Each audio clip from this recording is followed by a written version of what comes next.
ሰላም እንዴት ናችሁ? የነጁ ሆም ኩኪንግ ቤተሰቦች ሰራተኛው አደይ 164ን ይዤላችሁ መጥቻለሁ። ላይክ፣ ሸር፣ ሰብስክራይብ በማድረግ እስከ መጨረሻው አብረውን ይቆዩ።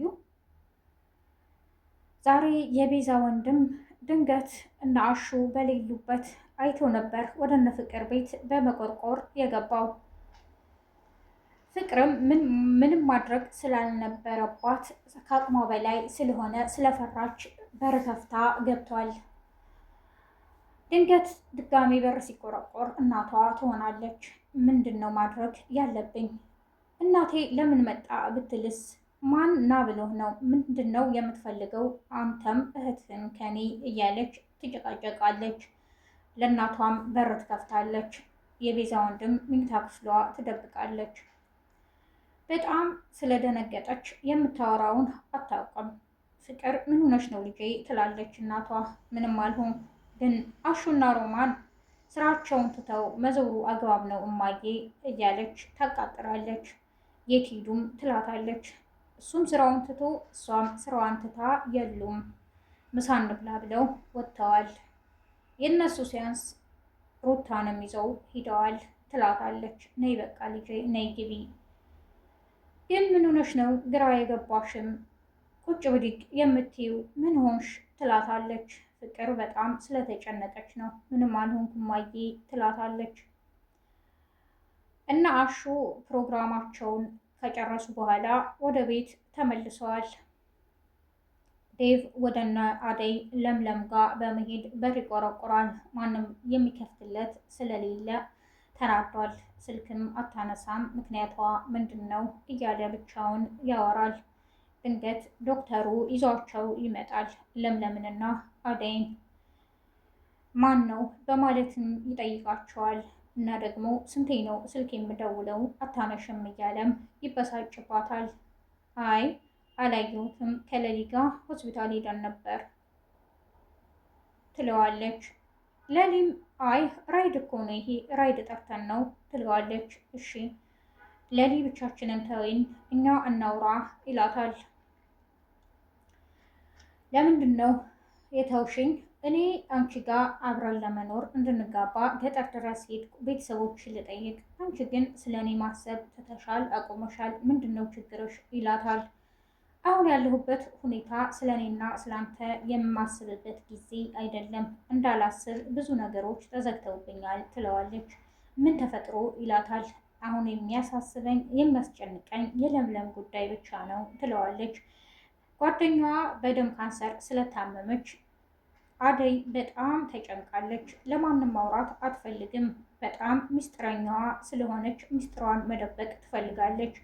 የሚያስፈልጋትን ነገር ማድረግና እሷን ደስ እንዲላት ከጎኗ መሆን እንጂ አሁን የእሷ ህይወት ምንም አይታያትም። ለሊም ከጎኔ ስላለሽ አመሰግናለሁ። አንቺን የመሰለ ጓደኛ እህት ባይሰጠኝ ምን ሆን ነበር? ለሁሉም መካሻ አለው ትላታለች። ሳልረዳሽ ቀርቼ አይደለም አደይ፣ ግን በዚህ ልክ ደግሞ የለምለም ጉዳይ ሆኖ የራስሽ ጉዳይ ሊያስራሳሽ አይችልም ይላታል። እሺ ይቅርታ አድርግልኝ ትለዋለች። እረዳሻለሁ፣ ስሜታዊ ስለሆንኩ ነው ይላታል ዴቭ። ለሊም ለምንድን ነው በዚህ ልክ የምትጨቃጨቁት? ደግሞ እኔ ከገባሁ በኋላ ምንድን ነው ያወራችሁት? በማለት አደይን ጠይቃታለች። አይ ጉዳይሽ ከለምለም ጋር ሆነ እኔን ተውሽኝ ብሎ ነው፣ ትንሽ ስሜታዊ ስለሆነ ነው እያለች ትነግራታለች። አዎ እውነቱን ነው ትላለች። ዶክተሩም እናመሰግናለን፣ እቤት ግባ ባሉት ጊዜ ቤቱን አየሁት አይደል? በቃ ሌላ ጊዜ እየመጣሁ እጠይቃችኋለሁ፣ አሁን ወደ ቤት ግቡ በማለት ይሄዳል። ትንሽም ከሄደ በኋላ መኪናውን አቁሞ የሆነ ነገር ልግዛ ብሎ ወደ ሱቅ ይገባል። ዳይመንድ የለመደውን ስራውን ቀጥሏል። ድንገት የተከፈተ መኪና ያገኛል። እንዴ በማለት ፊት ለፊት ያየውን ስልክ አውጥቶ ይዞ ይሮጣል። ዶክተሩም በመኪናው ተከትሎ ከኋላው ይሮጣል። በመጨረሻም ይይዘዋል።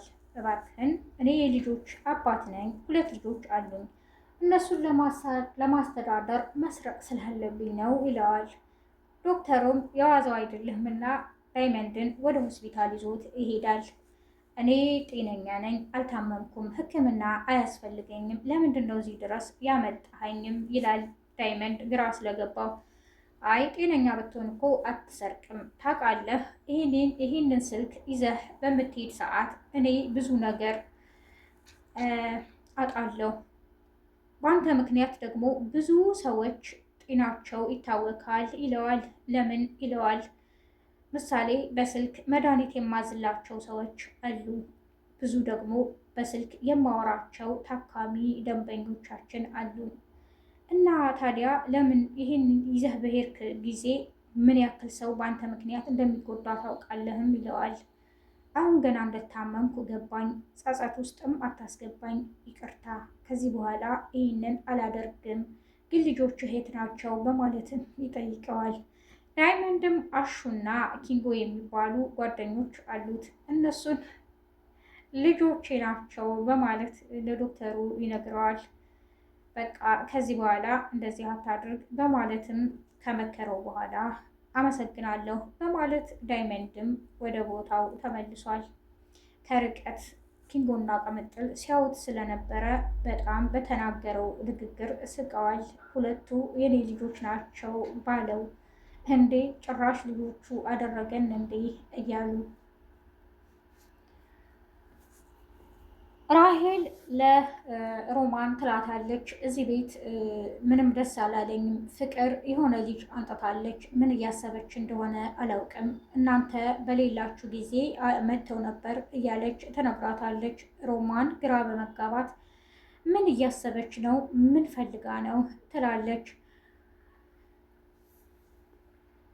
ሩታ ድንገት ወደ መኝታ ክፍሏ ስትሄድ የቤዛን ወንድም ስላየችው ትጮኻለች። ምን ታደርጋለህ እዚህ ትላለች። ፍቅርም ትለምናታለች፣ እባክሽ ይህን ጉዳይ እማዬ እንድታውቅ አልፈልግም። ድንገት ይሄ ነገር እንደዚህ ሆነ፣ የቤዛ ወንድም ነው፣ ቤዛ ናት የላከችው ደግሞ ትላታለች። እሷም ለእናትሽ እናገራለሁ በማለት ትጣራለች። እሱ ድንገት አምልጦ ይሄዳል። ሩታ በመሄድ ለፍቅር እናት የሆነውን ሁሉ ተናግራለች። የፍቅር እናት ወደ መኝታ ክፍል ስትሄድ ምንም አይነት ሰው የለም። እኔ እንዲህ አይነት ወሬ አልወድም፣ ለምንድን ነው እንደዚህ የምትይው በማለት ሩታን ትጮህባታለች። ፍቅር ወደ አሹ በመሄድ አሹ በዚህ አለፈ ወይ ዳኒ ትለዋለች። ፍቅርም አሹ ተናገር እያለች ድንገት እናቷ ትመጣለች። አሹ በዚህ የወጣ ሰው አለ ትለዋለች። ወይስ የገባ?